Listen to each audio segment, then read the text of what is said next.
యేసు ప్రభు నమ్ముకోవడం మతపుచ్చుకోవడం అన్నాడు.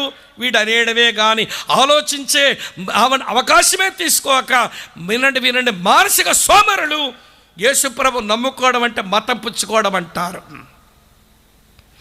మానసిక సోమరులు వీళ్ళు ఆలోచించరు, వీళ్ళు పరిశోధన చెయ్యరు. యేసే నమ్ముకోవడం అంటే మతం పుచ్చుకోవడం. ఎవడ్రా నీకు చెప్పింది? యేసు ప్రభు నమ్ముకోవడం మతం పుచ్చుకోవడం కాదు. యేసు ప్రభు నమ్ముకోవడం అంటే రూపాంతరపరచబడ్డం, నూతన సృష్టిగా మారిపోవడం. అది ఎట్లో మీతో చెప్తాను వినండి. ఈ జూన్ జూలై మాసం వస్తే, వర్షాకాలం వస్తే, మన ఇంటి ముందున్న మునక్కాయ చెట్టు దగ్గర మనకు కొన్ని పురుగులు కనబడతాయి. చెప్పండి, ఏం పురుగులు అంటాం? గొంగళ పురుగులు. అదే గొంగళ పురుగు ఒక గూడులోనికి వెళ్ళిన తర్వాత అది గూడు పగలగొట్టుకొని కొద్ది రోజులయ్యాక బయటకు వస్తుంది. అప్పుడు దాన్ని గొంగళ పురుగు అని నువ్వు పిలవవు, దాన్ని సీతాకోక చిలుక అని పిలుస్తావు.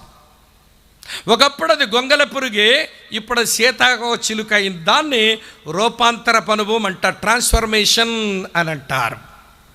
యేసు ప్రభు నమ్ముకోవడం అంటే గొంగళ పురుగు లాంటి జీవితాలు కాస్త సీతాకోక చిలుకలాగా మారిపోవడం అన్నట్టు.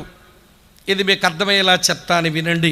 మీలో ఎవరైనా మీ మునక్కాయల చెట్టు దగ్గర మీకు దొరికే గొంగళ పురుగు తీసుకొని చేతిలో పెట్టుకొని, అబ్బా గొంగళ పురుగా, నా నెత్తి మీద కూడా ఆడపిల్లనైనా ఇంత జుత్తు నాకు లేదే, నీకెంత జుత్తుందో అని ముద్దు పెట్టుకున్న వాళ్ళు ఎవరైనా ఉన్నారా?